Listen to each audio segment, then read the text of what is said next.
Bienvenue dans notre série podcast Favoriser l'inclusion à l'université. Un podcast pour comprendre comment l'inclusion transforme l'université et profite à l'ensemble de ses publics.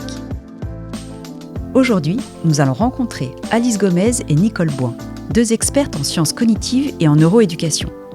Elles vont nous éclairer sur les troubles du neurodéveloppement, ou TND, sur les troubles associés au développement intellectuel et sur les troubles liés à la cognition sociale et à l'apprentissage. C'est parti pour l'épisode 2 de la série podcast Favoriser l'inclusion à l'université, créé par le service ICAP de Lyon 1, Université Claude Bernard. Bonjour Alice Gomez, merci d'être avec nous. Je voulais commencer par définir la notion de trouble du neurodéveloppement. Qu'est-ce qui est important à savoir ou à retenir, notamment dans le cadre de l'apprentissage et de l'enseignement ? Les troubles du neurodéveloppement, c'est une classification qui est retenue par des classifications internationales, donc le DSM-5 et la CIM-10, qui sont des classifications soit des maladies, des troubles psychiques, et elles s'intéressent en fait à des affections qui sont durables et qui font que au cours du développement cérébral, il y a une fonction cognitive qui va être altérée, impactée, et qui va empêcher la mise en place typique de cette fonction cognitive. Si on prend par exemple le manuel de diagnostic statistique qui est proposé par l'organisation de psychiatrie américaine, qui est quand même un peu la référence dans le monde médical pour la classification. Tous les troubles du neurodéveloppement, ils sont rassemblés ensemble parce que, notamment, il y a beaucoup de comorbidités entre ces troubles-là. Et il va y avoir des catégories, néanmoins, qui persistent dans ces classifications. On va avoir des affections qui sont généralisées sur toutes les fonctions cognitives. Donc, par exemple, le trouble du développement intellectuel. En fait, il va y avoir quelque chose d'homogène qui empêche le développement de toutes les fonctions cognitives. On va avoir des affections qui touchent la cognition sociale, la communication, les interactions, donc le trouble du spectre de l'autisme. Et puis, on va avoir des affections qui vont toucher de manière spécifique une fonction cognitive, soit une fonction cognitive qui se met en place spontanément grâce à la maturation cérébrale et à des interactions normales dans l'environnement, comme la communication, le langage, la motricité, soit des troubles qu'on va appeler des troubles spécifiques des apprentissages, parce que c'est des fonctions cognitives qui nécessitent un enseignement explicite et qui s'apprennent uniquement culturellement, comme la lecture, comme le calcul, par exemple. Donc, dans les troubles spécifiques des apprentissages, on va retrouver la dyscalculie, la dyslexie, la dysorthographie, par exemple. Je veux justement définir avec vous, Nicole Bouin, les troubles 10. De quoi s'agit-il et comment les comprendre ? Les troubles 10 font partie des troubles du neurodéveloppement.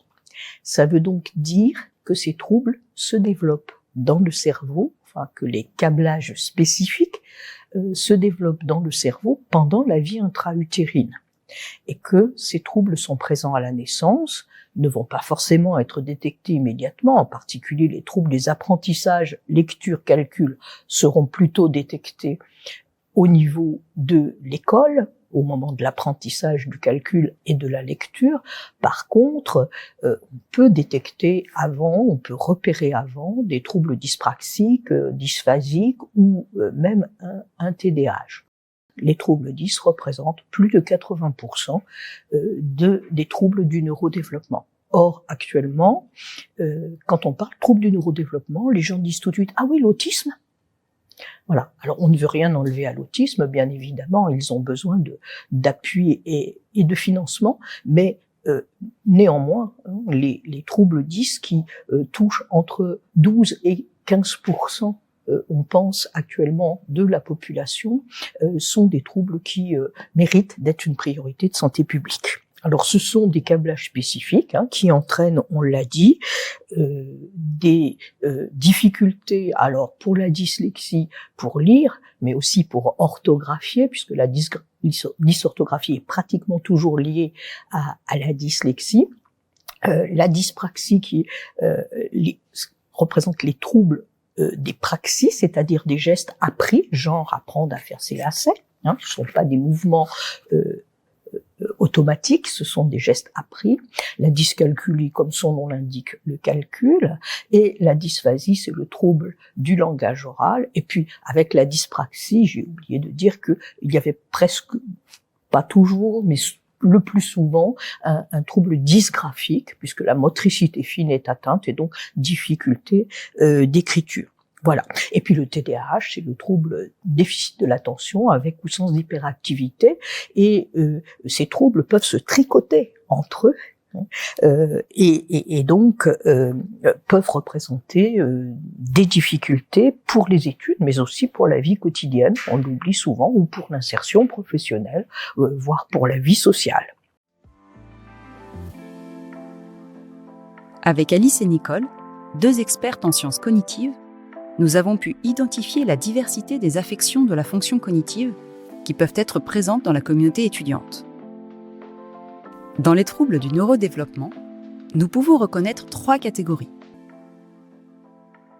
En premier, les troubles du développement intellectuel, qui affectent le développement de toutes les fonctions cognitives, telles que le raisonnement logique, la pensée abstraite et l'accès au concept. En deuxième, des affections qui touchent la cognition sociale, dont la communication et les interactions, comme le trouble du spectre de l'autisme. Et en troisième, les troubles spécifiques de l'apprentissage qui sont détectés au niveau de l'école, tels que les troubles 10. La dyslexie est une altération spécifique et significative, soit de la lecture, soit de la production d'écrit, soit les deux, et également de l'orthographe. La dyspraxie porte sur le développement moteur, c'est-à-dire l'organisation des gestes, l'acquisition des coordinations sensorimotrices ou des fonctions visio-spatiales. Par exemple, la difficulté à s'habiller, à se moucher, à assembler différents éléments d'un puzzle, etc. La dyscalculie est l'altération de la capacité à comprendre et à utiliser les nombres. Elle se manifeste par la difficulté à dénombrer, à reconnaître immédiatement les petites quantités, à effectuer un calcul mental ou à poser un calcul par écrit. La dysphasie, quant à elle, concerne l'affection du développement du langage oral et peut toucher les aspects réceptifs ou expressifs. Favoriser l'inclusion à l'université. Une série de podcasts conçus par le service ICAP de Lyon 1 Université Claude Bernard dans le cadre du projet Include. Ce projet a été financé par l'ANR, l'Agence nationale de la recherche, au sein du programme France 2030.